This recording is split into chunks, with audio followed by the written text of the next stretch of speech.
Apprendre. Apprendre, c'est quelque chose de banal. C'est quelque chose qu'on fait tous les jours. Vous et moi, que vous soyez étudiant, vous allez faire vos présentations, vous allez travailler sur vos projets, que vous soyez dans le monde actif, que vous travaillez sur des projets tous les jours, vous allez gagner ce qu'on appelle de l'expérience professionnelle.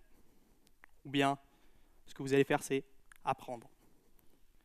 Alors, j'ai créé mon entreprise dans le monde de l'éducation, parce que justement, c'est ma passion.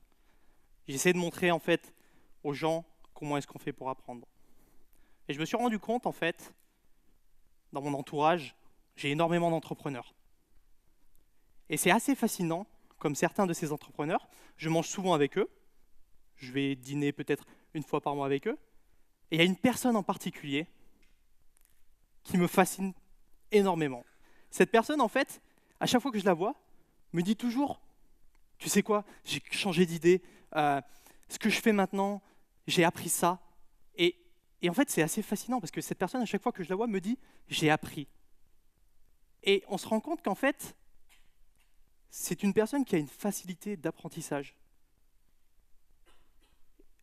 Et donc aujourd'hui, je n'ai pas la prétention de vous apprendre à apprendre, ni même la science infuse, mais j'aimerais vous donner des outils et vous parler de mon expérience, et c'est ce qui m'a permis d'avoir eu le courage d'apprendre.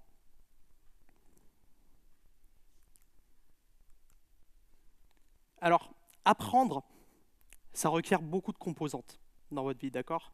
Vous allez avoir besoin de plusieurs choses pour pouvoir apprendre, pour pouvoir continuer votre apprentissage. La première chose dont vous avez besoin, c'est d'avoir un objectif. D'accord? C'est très dur d'avoir un objectif. Très peu de personnes en fait ont un objectif. Est-ce que parmi vous, dans la salle, vous pouvez lever la main et me dire que vous avez un objectif clair et précis? Un objectif que ce que vous faites tous les jours, c'est quelque chose que vous allez faire de plus en plus, que vous allez vous impliquer dedans? Est-ce qu'il y a des gens dans la salle? Pas beaucoup. Pas beaucoup. Pourquoi? Pourtant, ce que vous faites tous les jours, vous êtes étudiant, vous apprenez tous les jours. Oui? Mais la question, c'est de se dire, dans quel but? Dans quel but est-ce qu'on apprend? Parce que finalement, il y a trois types d'apprentissage. Et cet apprentissage, lorsqu'on a un objectif, on a ce qu'on appelle de la motivation. D'accord? On va être motivé tout simplement parce que on va suivre un idéal, quelque chose qu'on essaie de faire. Et le problème de la société actuelle, c'est que beaucoup de personnes se retrouvent dans un objectif factice ou alors n'y pensent pas forcément. D'accord? Ils vont aller au travail, ils vont aller à l'école sans forcément savoir pourquoi. Et puis c'est après en fait, c'est après qu'on va se poser la question, mais pourquoi j'ai fait ça finalement? Est-ce que beaucoup d'entre vous se disent pourquoi est-ce que j'ai fait ça souvent? Non? Oui, ouais, effectivement. Et donc en fait, il y a trois types de motivation, si vous voulez, lorsque vous apprenez. Vous allez avoir la motivation, en fait, qui vient de la passion. Donc ça vient de vos valeurs, ça vient de l'amour que vous avez pour faire quelque chose. Vous allez avoir la passion parce que vous avez envie d'exceller, donc c'est la passion de la compétition. Par exemple, comme les sportifs qu'on a eus juste avant. On a envie d'aller jusqu'au bout, on a envie d'être le meilleur. Et du coup, on va apprendre plus facilement. Et on a la motivation aussi, c'est la plus dangereuse. C'est la motivation en fait par le bâton. On est motivé parce qu'on a peur. On va faire des choses parce qu'on a peur. Ça peut arriver dans le monde de l'entreprise de se dire « Ah, je suis obligé de faire ça, du coup je vais le faire. » Mais je vais le faire parce que finalement, j'ai peur de me faire licencier, ou peut-être j'ai peur d'être mal vu de mes autres collègues. Et souvent, c'est ce qui se passe, la plupart des gens. Et on a du mal en fait à réfléchir sur notre vie, prendre 5 minutes et se dire quel est vraiment mon objectif. Ma technique à moi, pour définir mon objectif, parce que je me suis dit, pourquoi pas réfléchir en fait à ce qui s'est passé dans ma vie, réfléchir à comment j'ai pu définir mes objectifs, et en fait c'est passé par une seule chose. Et ce moyen en fait, c'est l'écriture. Alors je ne suis pas un écrivain, je ne suis pas une personne qui va vous expliquer comment écrire un roman, mais ce que je fais tous les soirs, c'est que je prends mon carnet. Ne prenez pas une morceau de papier, hein, parce que vous allez devenir addict et ça va vous prendre énormément de petits morceaux de papier. Donc je prends ce carnet-là, je prends un stylo, et je note ce qui s'est passé dans ma journée. Alors je note pas tout, bien évidemment. Ce que je vais noter, c'est vraiment les points importants. Qu'est-ce que j'ai remarqué? Quels sont les petits détails? Et c'est ces petits détails, en fait, qui vous allez vous rendre compte, si vous le faites vous-même, que vous passez à côté de certaines choses. Et donc moi, au début, je me disais, c'est débile. Pourquoi est-ce que je vais écrire sur un papier? Qu'est-ce que j'ai à écrire? J'ai même rien à écrire. Puis les jours passèrent, d'accord? J'ai rien écrit pendant la première semaine. Et puis après, je me suis dit, ah, aujourd'hui, j'ai lu un article intéressant. Une entreprise a créé une liste de cafés où on peut travailler, il y a du Wi-Fi à New York. Quelle idée absolument géniale. Peut-être que je pourrais faire exactement la même chose à Londres. Et puis ce qui s'est passé, c'est qu'au fur et à mesure, je notais. Donc je pense être quelqu'un d'un peu créatif et de me dire à chaque fois, mais à chaque fois j'ai des idées d'entreprise, mais finalement, je le fais jamais. D'accord? Et je vais le noter. Et c'est cette petite obsession qui grandit en fait au fond de vous, parce que tout simplement, ce qui va se passer, c'est que plus vous écrivez et plus vous vous rendez compte de ce que vous avez vraiment envie de faire dans votre vie, et même si vous n'agissez pas, ce qui va se passer, c'est que vous allez développer une sorte de mal-être. Peut-être que ça va faire mal au fond de vous. Et finalement, au bout du compte, vous allez avoir ce déclic. Vous allez faire les choses. D'accord? Vous allez faire ce qu'on appelle, vous allez vous lancer. Et c'est la chose la plus importante lorsqu'on va apprendre.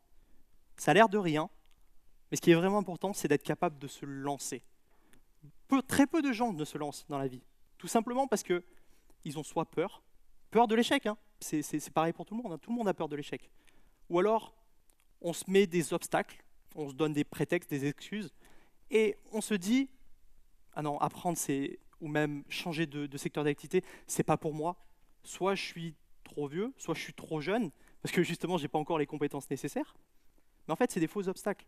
C'est des obstacles qu'on s'impose à soi. Parce que finalement, vous gagnez de l'expérience. Dans 10 ans, je vous revois. Vous allez peut-être avoir une famille, des enfants, et vous allez avoir des contraintes qui vont évoluer avec vous. Donc, n'ayez pas peur de vous lancer dans ce que vous faites. Moi, pour moi, ça a été un peu dur de me lancer. La première fois, lorsque je me suis lancé et que je me suis dit, j'ai envie de créer mon entreprise, j'adore la technologie, je vais apprendre à coder, je vais apprendre à programmer, je me suis dit, mais est-ce que c'est vraiment, est-ce que c'est vraiment nécessaire? Est-ce que j'ai pas vraiment le temps? Comment est-ce que je vais faire pour apprendre? Et c'est ce genre de choses qu'on se pose. Et puis, je me suis dit, alors c'est tout récemment, j'ai regardé une vidéo sur Internet, donc j'imagine que beaucoup d'entre vous regardent des vidéos sur YouTube, et j'ai vu cette personne, en fait, c'est un Américain, c'est un speaker qui parle de la motivation et de tout ce qui va nous motiver, nous aider à aller plus loin dans la vie. Et il a une astuce qui est assez simple. Comment se lancer dans les choses? Et cette astuce, en fait, si vous voulez, c'est de se poser une question simple. Et cette question, c'est « et si ?»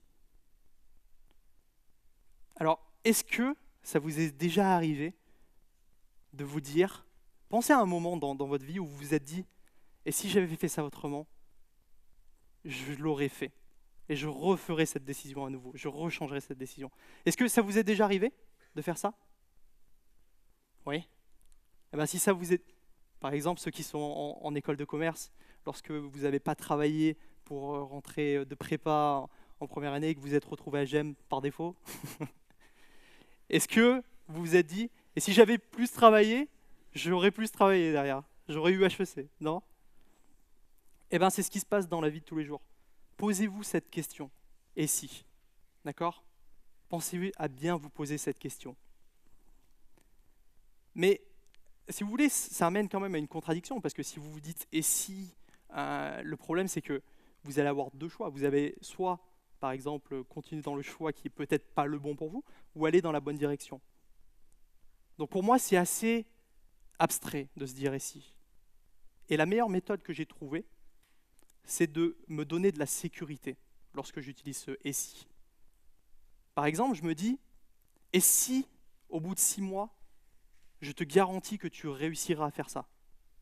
Est-ce que tu sacrifies tes 6 mois pour prendre action et apprendre? Je pense que la réponse est oui pour beaucoup d'entre vous. On a besoin de sécurité, et c'est normal. Ensuite, pour apprendre, parce que Finalement, on a eu l'objectif, on a aussi euh, être capable de se lancer. Mais lorsqu'on se lance où? Qu'est-ce qu'on va apprendre? Par où commencer? Quelle est la bonne route finalement? Parce que finalement, lorsqu'on commence à apprendre tout seul, on se dit, bah, je ne sais pas vraiment. On a beaucoup été guidés dans notre éducation. On nous a dit, pour passer de la troisième à la seconde, il faut connaître tel type de choses. Pour passer de la seconde à la première, pareil. Mais après, lorsque vous rentrez dans la vie de tous les jours et que vous voulez, par exemple, progresser dans votre carrière, c'est à vous. C'est à vous de prendre cette décision. C'est à vous de vous lancer. Et donc, l'idée, en fait, pour aller dans la bonne direction, c'est d'avoir ce qu'on appelle un modèle. Alors, qu'est-ce qu'un modèle? Un modèle, c'est un idéal de personne qu'on aimerait être, ou alors de carrière qu'on aimerait avoir.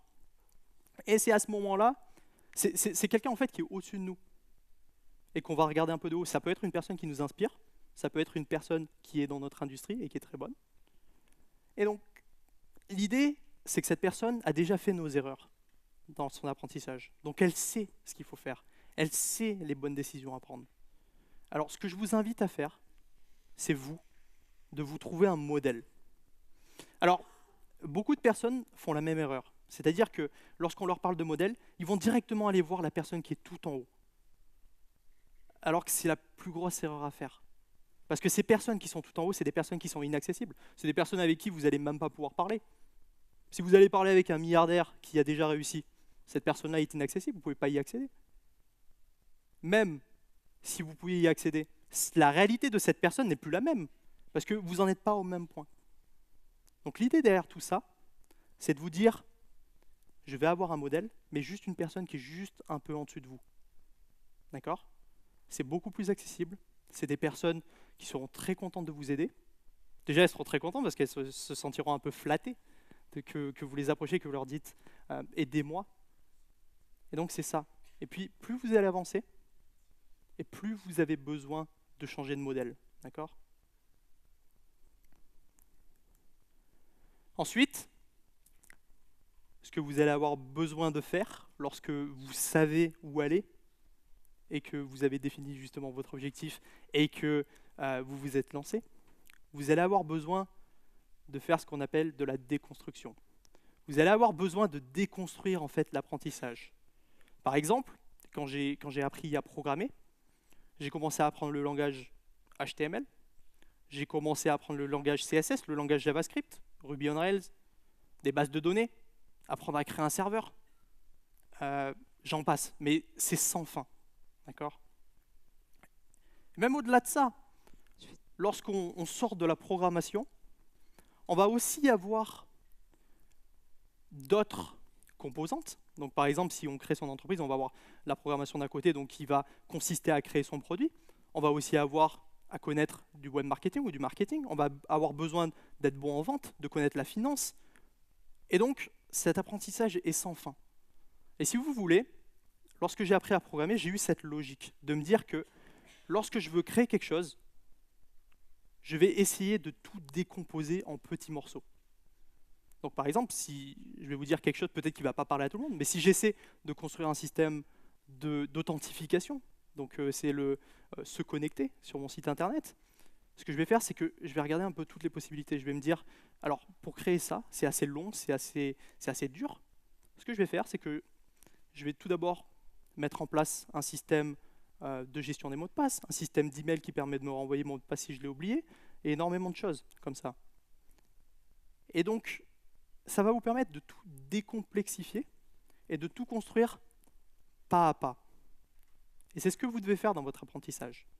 Vous devez prendre quelque chose qui est gros, qui est inatteignable, et le diviser en succession de petites étapes. Tout simplement parce que diviser quelque chose en plusieurs étapes, ça va vous permettre de rester motivé. Pourquoi est-ce que vous allez rester motivé? Tout simplement parce que lorsqu'un objectif est trop loin ou trop vague, on va se disperser, on va s'éparpiller. Alors que lorsque on est capable de se mettre des points de référence, des milestones, tout ce que vous voulez, eh ben, on va atteindre petit à petit tous ces objectifs. Et l'apprentissage, si vous voulez, le succès de l'apprentissage, c'est d'être capable de succéder, d'avoir du succès dans toutes ces différentes étapes. D'accord? Parce que la progression, si vous voulez, dans votre vie, même vous allez vous rendez compte, même si vous n'atteignez pas vos objectifs, mais que vous progressez, vous avez ce sentiment de bien-être, de bonheur. D'accord? Par exemple, si vous allez, un truc tout bête, vous allez voir votre patron, vous lui demandez une augmentation, vous lui demandez le double, il vous dit non, c'est pas possible, on n'a pas de budget. Si vous le faites, ils vous diront tout ça. Et ce qui va se passer, c'est qu'il va vous donner un petit peu. Même, et vous allez vous sentir heureux. Parce que tout simplement, parce que vous avez eu un petit peu, et ça a été complémentaire à votre objectif final. Et donc, déconstruire ce que vous faites, c'est peut-être une des choses les plus importantes. Et bien sûr, si vous voulez, l'apprentissage, c'est quelque chose sans fin, quelque chose que vous allez faire toute votre vie. Mais le vrai apprentissage, le succès dans l'apprentissage, c'est l'apprentissage qui va vous permettre de réaliser vos rêves. Et si, dans 10 ans, je vous revois, c'est possible qu'on se recroise un jour. J'aimerais que vous soyez capable de me dire, j'ai eu le courage d'apprendre. Merci.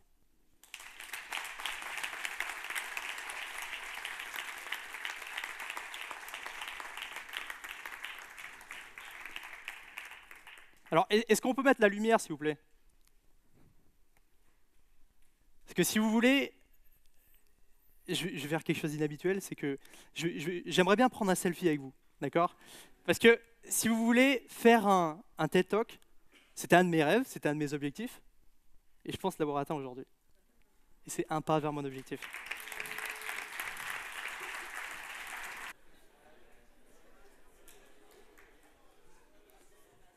Merci à tous.